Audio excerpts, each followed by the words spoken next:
You're listening to Podcasting Up an Octave, a podcast by Sonivia, the podcasting agency that believes that women and queer people deserve to take up space in the podcasting industry because our thoughts, voices, and stories matter.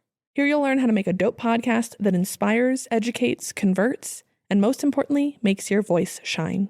I'm your host, Rue Spence, and I'm here to take podcasting up an octave.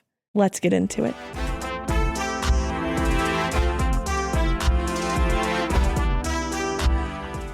Hello, and welcome back to Podcasting Up an Octave. This episode has been simmering in the back of my mind for a while now, and today we are finally talking about it. This is the biggest lie that podcasters are told when it comes to growing their show.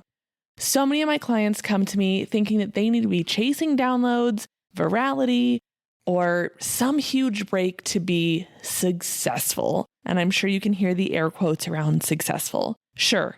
Reach does matter, but it is not the whole picture. And we make our shows because we want people to hear them.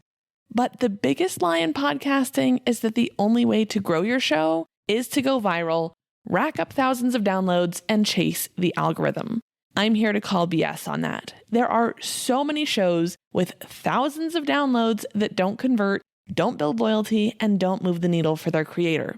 So today we are unpacking why obsessing over downloads is low-key self-sabotage, what to focus on instead to build a podcast that lasts, and a few gentle, actionable ways to shift into sustainable growth that actually feels good. Let's get into it. So there is a narrative in the podcasting and online space as a whole that says growth equals more downloads equals more success, full stop. That narrative comes from marketing gurus looking to get into your wallet, or at least in your head. It prioritizes quantity over quality, and it assumes that all podcasts have the same goals. Spoiler alert, they don't. This lie leaves creators burnt out, feeling behind, and second-guessing every decision they make. This kind of thinking keeps us hustling for vanity metrics, constantly comparing ourselves to bigger shows, and missing the actual magic of podcasting. The intimacy, the loyalty, the deep resonance. But Rue, don't I need a huge audience to get sponsors or make money? No, babe, you need a dialed-in audience who trusts you, who loves you, who magnifies your vibe. You don't need a stadium full of randos who never buy, never engage, and never return. There are podcasts out there with 5,000 downloads an episode that don't convert at all. And there are shows with 200 listeners that generate 6 figures in leads, getting speaking gigs, growing newsletters, and changing lives. If you're measuring your podcast's worth only by the download number, you're probably overlooking all the places that it's already doing its job for you.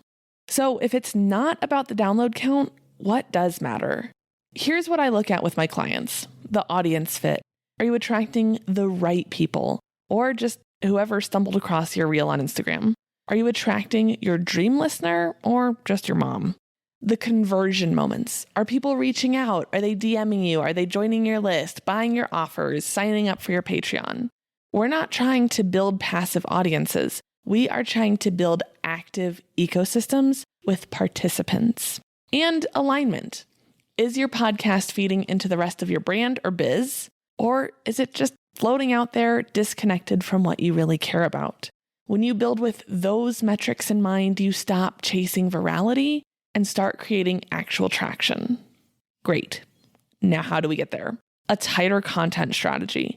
This does not mean getting boxed in before your heart starts to kind of pitter-patter. It simply means being intentional with what you're creating.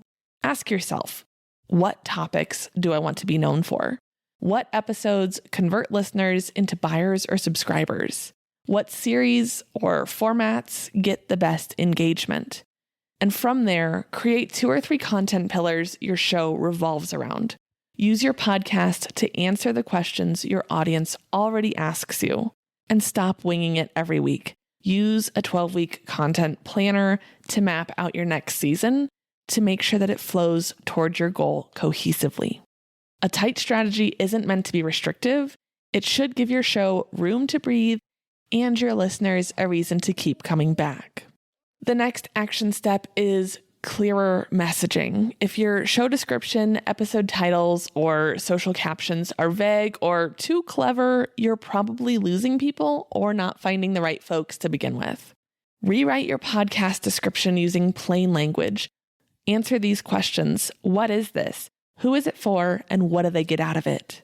For your episode titles, use direct, benefit-driven titles, like 3 mistakes new estheticians make, instead of aesthetics talk number 4. And check if someone could describe your show to a friend in 1 sentence. So ask a trusted person in your community, whether it's a friend who supports you, etc. If you're like, okay, hey, you meet someone at a dinner and they're in aesthetics, you tell them about my podcast. What do you tell them? And it's even better if they're not someone totally in your niche, because then they're not going to necessarily have the same lingo.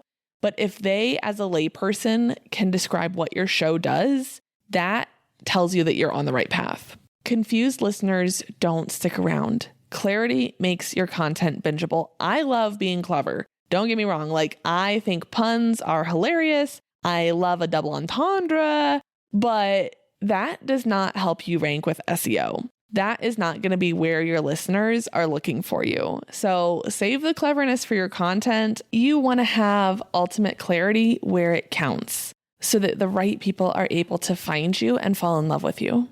Next up is a smarter call to action. Rate, review, subscribe is fine, but it's not focused. Match your call to action to the goal of your episode. If your episode is all about something that you're talking about in a new course that you're rolling out, you should name drop the course. You should have a link to that product in your show notes. Use a clear call to action per episode to avoid decision fatigue. When you give people like so many checklists, it can sometimes feel a little bit overwhelming. And make your call to action feel like something that is going to help their future self. Tell them why it's going to add value. Give them some of the like juicy insider details to make your call to action feel like a next natural step and not a to-do list. And the last one is being in community with your listeners. Stop treating your podcast like a megaphone and make it a two-way street. Ask a question at the end of your episodes that invites DMs or replies. Mention your listeners by name when they give feedback or ask questions to make them feel involved. And create an IG story poll or Q&A that connects to your latest episode.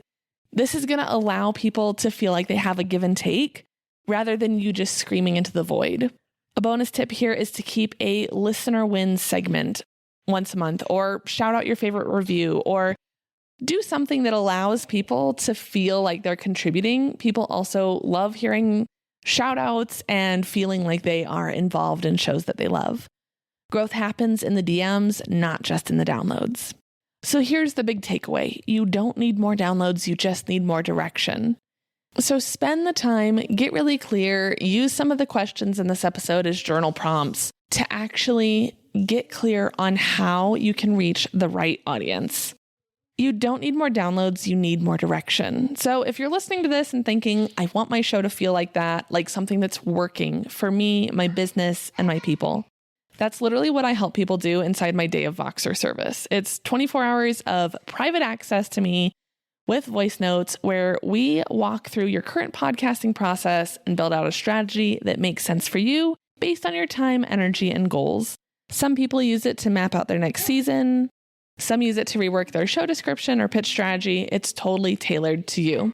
If you want a podcast that feels easier to run and more impactful, that's the vibe. Learn more at the link in the show notes. I hope this episode helps you breathe a little easier, releases some pressure, and refocuses you on what actually matters.